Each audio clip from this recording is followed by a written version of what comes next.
So in the tech track here, we want to look at a few programming constructs in the R language. And to beginning programmers, this may seem a little daunting, how you start structuring your logic, your thinking as you write a program.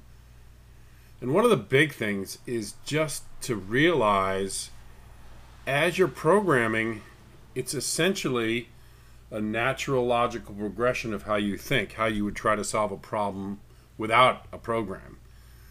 So if you think about how you would solve the problem normally using your logic, that might guide you into how to think about how to write a program. But one of the best ways to learn how to program is to just start writing programs, to start getting things done through trial and error. One of the great things about RStudio is that it's an interpreter, so you can keep playing with your scripts stored up in this window, or just keep playing with various constructs in the console and learn how to use R. So let's just go forward in our little script here, our session, to look at some introductory programming constructs. And of course, what we're going to do at the start of most of our scripts that we store and save for use later is a library command to load the library. So I'm going to go over here to packages, and ggplot is already loaded up, but for me, because I can see that here, I've done it before in my session, but let's run this command anyway. Library ggplot2, it's ready to go, and I can tell by my check mark here under packages. So that's good. Another thing to do is let's clear out with this sweep command. Let's clear objects out of my workspace. And you should always kind of do this at every new session, just so you're no worries about your scripts. You can always recreate what you need to if you've stored it in an R script for later use. So let's start with a simple function. Let's square a number. Now, one of the things we have to learn about functions is the syntax in the R language of how to define a function. The key word here is function. The function is the one that actually generates a function and makes a function. So under the help window, let's look at function and see what it says under the help documentation for us. Function, let's look at the function viewer. Function definition. So this is how you define it. Function takes an argument list, then there's an expression, this is some code, and then functions generally have to return a value. So we're defining a function called square here. Square is the name of the function. So the function takes an argument. The argument in this case we'll call number, and that's going to be used inside the expression over here that we talked about. So the arg list is passed along to the function and used inside the expression to manipulate the argument list with whatever the function is supposed to be doing and then return a value. So in our case over here, let's look here. The function is just the keyword. That's the word that says, hey, we're defining a function and we're calling it square. The function name is square, and it takes an argument of a number. Now everything between the curly brackets from here to here is the body of the function.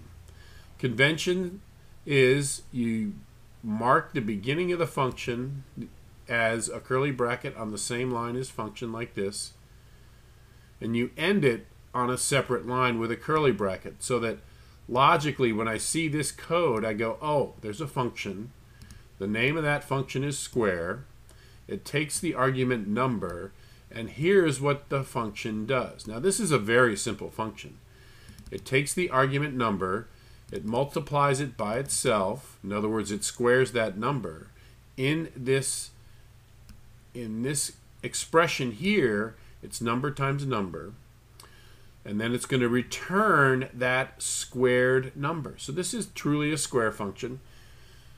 And let's run it. Let's run this square function. So I'll select the whole thing, hit run. Down here, it ran the square function. So now there's a function named square. So we can go to our environment and check. Under the functions list in the environment, there's the definition square. And it's a function that takes a number. So now let's use the square function. Okay, just very simple examples of using the square function. First, let's run square of 10. The argument passed along to the square function is the number 10. So the function itself should return 10 times 10. Square 9 should return the value 9 times 9, the number squared.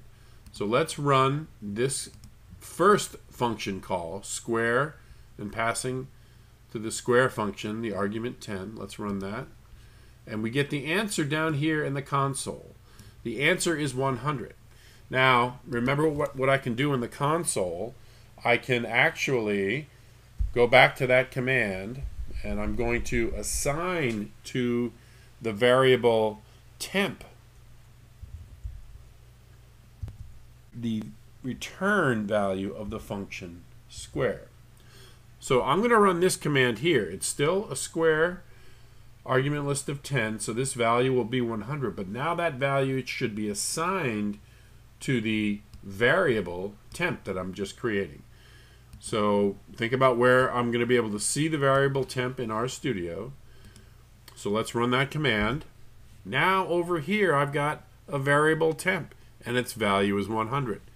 So running square by itself, and we'll run that again, returns the value 100 in the console. But we can take that square 10, which is 100, and assign it to another variable called temp.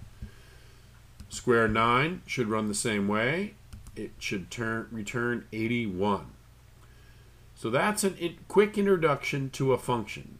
Key things are you've got to define the function with the function named function. You pass along an argument list which is used in the body of the function. The body of the function is between the curly brackets. And the argument list is used within the body of the function to return a value that function